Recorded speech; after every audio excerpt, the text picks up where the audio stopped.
नमस्कार दोस्तों, आज की क्लास में फिर से आपका एक बार स्वागत है। और आज का हमारा टॉपिक है दोस्तों जलियांवाला बाग मैसेकर यानी जलियांवाला बाग हत्याकांड। दोस्तों आज हम इसके पीछे की पूरी हिस्ट्री को जानेंगे, समझेंगे। तो चलिए स्टार्ट करते हैं आज की क्लास को। आपको पता है दोस्तों वर्ल्ड वॉर 1 हमारा स्टार्ट हो गया था 1914 से। तब दोस्तों ब्रिटिशर्स को इंडियंस की मदद चाहिए थी, इंडियंस की हेल्प चाहिए थी लड़ाई करने में। वो बोल रहे थे कि इंडियंस को हमारी आर्मी में शामिल कर दीजिए ताकि हम आसानी से लड़ सके एंड जीत सके। उसके बदले में दोस्तों ये लालच दे रहे थे, कह रहे थे कि अगर आप लोग हमें मदद करेंगे मतलब लड़ाई करने में, तो हम लोग मतलब अगला जो रिफॉर्म लेकर आएंगे, अगला जो एक्ट बनाएंगे उसमें ये प्रोविजन डालेंगे कि इंडियंस एक तरह से खुद को सेल्फ गवर्न कर सके, सेल्फ रूल। यानी कि एक तरह से लालच दे रहे थे दोस्तों ये लोग कि आप एक तरह से अभी हमारी मदद करिए, उसके बाद हम लोग आपकी मदद करेंगे। बट दोस्तों क्या होता है, हम तो मदद कर देते हैं उनकी लड़ाई में, बट उसके बाद ये एक तरह से धोखा दे देते हैं दोस्तों। ये सेल्फ रूल हमें देते नहीं, तो क्या होता है कि जो भारत की जनता है उनमें एक तरह से धीरे धीरे गुस्सा होने लगते हैं। वो एक तरह से क्रोधित होने लगते हैं दोस्तों। उनके अंदर गुस्सा आ जाता है कि भाई इन्होंने तो हमारे साथ धोखा किया, हमने इनकी मदद करी एंड अब ये अपनी जुबान से मुकर रहे हैं। तो दोस्तों फिर जब ब्रिटिशर्स को डर लगने लगता है कि कहीं ये एक तरह से दंगा स्टार्ट ना कर दें, भारतीय लोग जितने भी हैं, कि हमने इनकी बात नहीं मानी तो इससे गुस्सा होकर ये नाराज हो जाएं और फिर एक दंगा फसाद स्टार्ट ना कर दे देश में, तो ये एक एक्ट लेकर आए दोस्तों जिसे कहा जाता है रॉलेट एक्ट 1919 में। 1919 में दोस्तों ये लेके आए। ये फेमस दोस्तों रॉलेट एक्ट के नाम से है, बट इसका जो ओरिजिनल नाम है ये है anarchical and revolutionary crimes act 1919। And दोस्तों ये एग्जाम्स में पूछा भी जाता है कि रॉलेट एक्ट का असली नाम क्या है, तो आप लोगों को पता होना चाहिए एनार्कियल एंड रेवोल्यूशनरी क्राइम्स एक्ट 1919। ये दोस्तों एक्ट क्यों लेकर आए थे? ये लेकर आए थे सिविल लिबर्टीज को डिक्रीज करने के लिए, मतलब एक तरह से कर्टेल करने के लिए। जो हमारी फ्रीडम है हमसे छीन रहे थे दोस्तों इस एक्ट के तहत। ये दोस्तों पहले क्या था, 1915 में एक एक्ट लेकर आए थे डिफेंस ऑफ इंडिया एक्ट। इसमें भी कुछ ऐसा ही था, उस टाइम भी हमारी फ्रीडम हमसे छीनी गई थी। तो एक तरह से आप कह सकते हैं इसी का अपग्रेडेड वर्जन है रॉलेट एक्ट। मतलब वो चाहते थे कि ये एक्ट खत्म ना हो जो 1915 में वो लेकर आए थे, तो उन्होंने बोला इसी को एक तरह से नया करके हम लेकर आ गए, रॉलेट एक्ट बनाकर लेकर आए दोस्तों वो। फिर क्या होता है, इसमें इन्होंने दो प्रोविजन डाले। पहला डाला है दोस्तों इन्होंने कि किसी को भी उठा के जब मन चाहे इनकी जब मन करेगा तब ये किसी को भी उठा के जेल में डाल सकते हैं। कोई भी ट्रायल दोस्तों नहीं मिलेगा, कोई मौका नहीं मिलेगा विदाउट ट्रायल। एंड दोस्तों दूसरा प्रोविजन था कि सपोज आपके घर में न्यूज़पेपर आता है और उस न्यूज़पेपर में ब्रिटिश के खिलाफ अगर छपता है तो भी आपको दोषी करार दिया जाएगा और आपको उठा के जेल में डाल दिया जाएगा।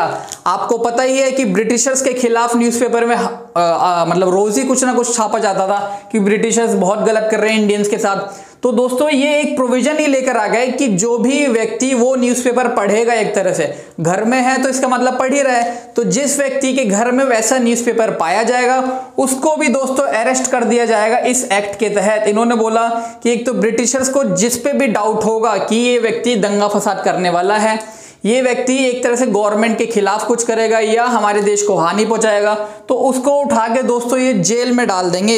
ये बहुत ही खराब प्रोविजन दोस्तों ये लेकर आए, बहुत ही एक तरह से हमारी लिबर्टी को इन्होंने छीन लिया हमसे। फ्रीडम जो थी हमारी, फ्रीडम तो थी ही नहीं, पर जो हल्की फुल्की थी उसको भी इन्होंने एक तरह से बिल्कुल ही दोस्तों गायब ही कर दिया।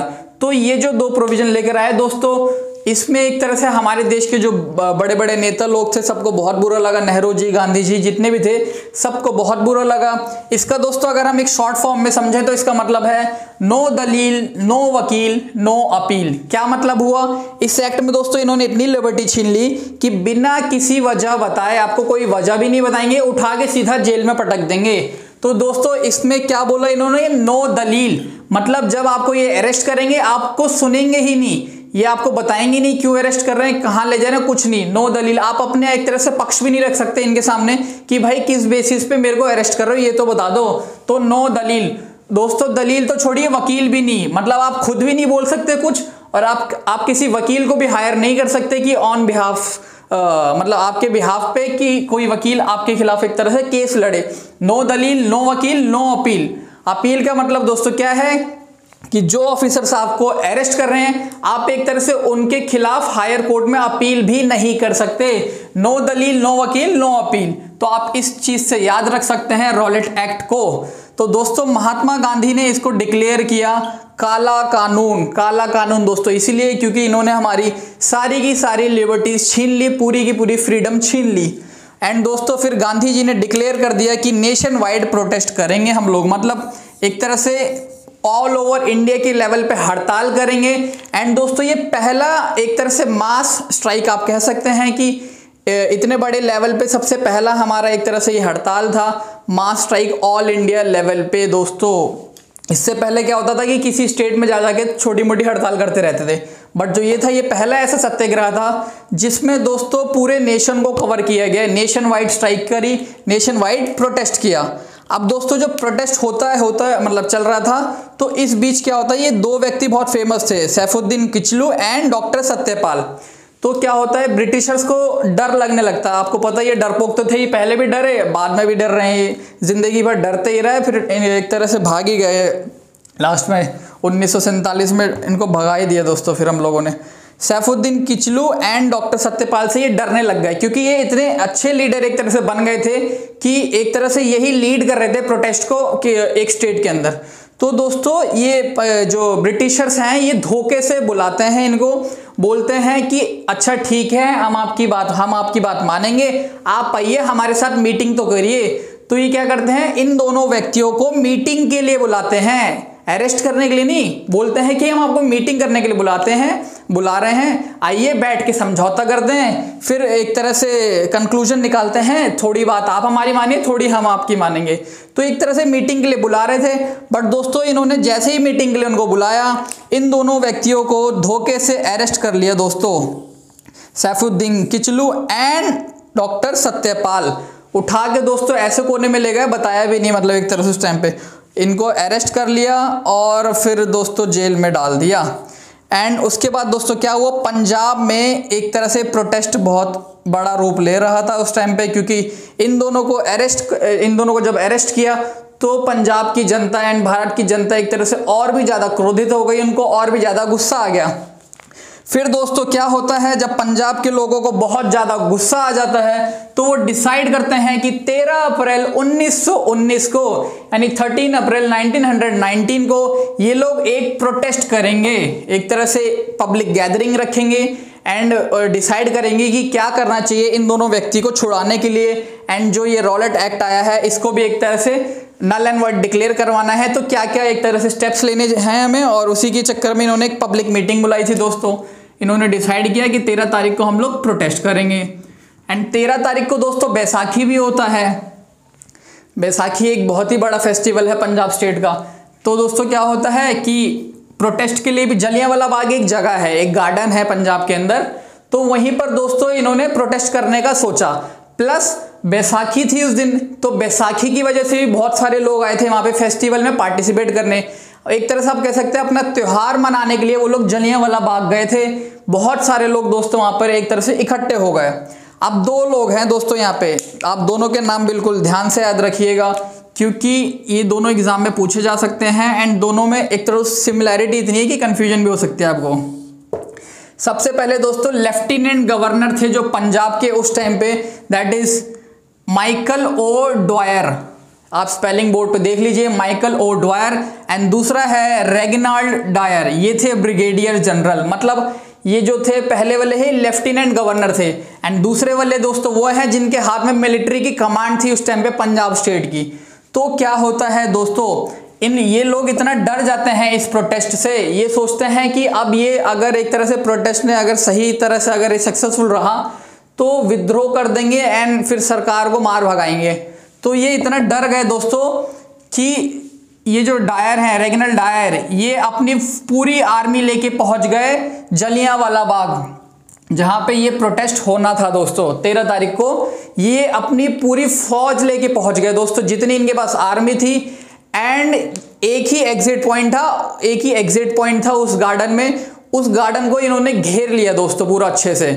एंड उसके बाद इस बंदे ने क्या किया कि 10 मिनट तक कॉन्टिन्यूसली फायरिंग करवा दी, यानी गोलियां चलवा दी उस भीड़ पे। दोस्तों आप यकीन नहीं मानेंगे, 10 से 20 हजार लोग इकट्ठा थे। काफी बुक्स में ऐसे लिखा है, किसी बुक्स में लिखा है 6000 लोग थे। फिर भी अगर हम 6000 भी माने तो भी दोस्तों 6000 बहुत ही ज्यादा बड़ी संख्या होती है। उतनी बड़ी भीड़ पे दोस्तों, इतने सारे लोगों पे इस व्यक्ति ने गोलियां चलवा दी बिना किसी, मतलब एक तरह से उनको कुछ भी ऐसा पहले नहीं बोला, डायरेक्ट एक तरह से ऐसा नहीं बोला कि प्रोटेस्ट रहने दीजिए या कुछ भी वार्निंग नहीं दी, बिना वार्निंग दिए डायरेक्ट फायरिंग करवा दी दोस्तों। इसने डायरेक्ट फायरिंग स्टार्ट कर दी एंड 1650 राउंड यानी 1650 राउंड्स दोस्तों इसने चलाए गोलियों के। एंड ये तब तक गोलियां चलाई जब तक इसके बंदूक की गोली खत्म नहीं हो गई, तब तक दोस्तों इसने ऑर्डर नहीं दिया चुप, मतलब उनको रोकने का। वो गोलियां उनकी खत्म हो गई, इसके बाद ये लोग रुके। 10 मिनट तक फायरिंग हुई। तो दोस्तों ये बहुत ही खतरनाक इंसिडेंट था हमारे देश का। एंड आज भी अगर हम सोचते हैं तो रोंगटे खड़े हो जाते हैं हमारे ये सुन के कि 10 मिनट तक बेचारे मासूमों पे इसने गोली चला दी। बच्चे, बूढ़े, औरत, आदमी, कुछ भी नहीं देखा, सबके ऊपर। वहां पे लोग फेस्टिवल मनाने आए थे अपना, और इस बंदे ने उस दिन को एक तरह से इतना खतरनाक दिन बना दिया इंडियन हिस्ट्री का कि हम लोग सोचते हैं तो आज भी हमारे रोंगटे खड़े हो जाते हैं। तो दोस्तों पूरे देश में, हमारे पूरे देश में इस चीज़ को बहुत ही ज़्यादा क्रिटिसाइज किया गया। एंड जब क्रिटिसाइज किया दोस्तों तो क्या हुआ कि जितने भी बड़े बड़े लोग थे, जैसे रविंद्रनाथ टैगोर हैं, इनको दोस्तों एक टाइटल दिया था नाइटहुड का। इस टाइटल में क्या होता है कि रविंद्रनाथ टैगोर जी के नाम के आगे सर लगाया जाएगा, सर रविंद्रनाथ टैगोर। बट रविंद्रनाथ टैगोर जी ने इस टाइटल को वापस कर दिया। इन्होंने बोला मेरे को ये चीज़ चाहिए ही नहीं।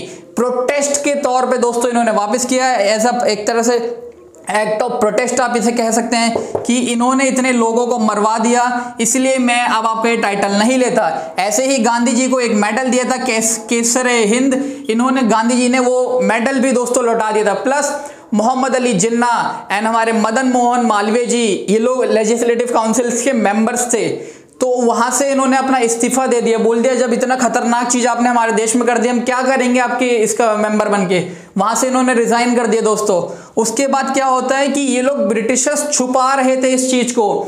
ये इनको लग रहा था कि अगर भारत की सारी जनता को पता चल जाएगा कि अमृतसर के अंदर, पंजाब के अंदर इतना बड़ा हत्याकांड हो गया है, तो एक तरह से बगावत स्टार्ट हो जाएगी पूरे देश में और फिर हमारी जान पे खतरा आ जाएगा। ब्रिटिशर्स ऐसे डर रहे थे, वो छुपा रहे थे दोस्तों, बट बात छुपी नहीं। फिर उनको क्या करना पड़ा, कुछ महीने बाद जब सबको पता चला तो उन्होंने मजबूरी में एक कमीशन बनाया कि एक तरह से ये जो गलती हुई है हम लोग बताते हैं कि क्या गलती हुई, क्यों हुई। इन्होंने एक कमीशन बनाया, हंटर कमीशन जिसे कहा जाता है। एंड हंटर कमीशन में दोस्तों इन्होंने सिर्फ 379 डेथ बताई, जबकि मोर देन 1000-2000 से ज़्यादा लोग मारे गए थे दोस्तों। इन्होंने बस बोला 379। फिर कांग्रेस थी जो हमारी उस टाइम पे, उन्होंने बोला, उन्होंने अपनी एक तरह से नॉन ऑफिशियल कमेटी बनाई। उन्होंने जो रिपोर्ट अपनी निकाली उसमें लिखा था कि more than 1000 peoples were killed. तो दोस्तों आप समझ सकते हैं कितना ये एक तरह से झूठ बोल के छुपा रहे थे चीज़ों को।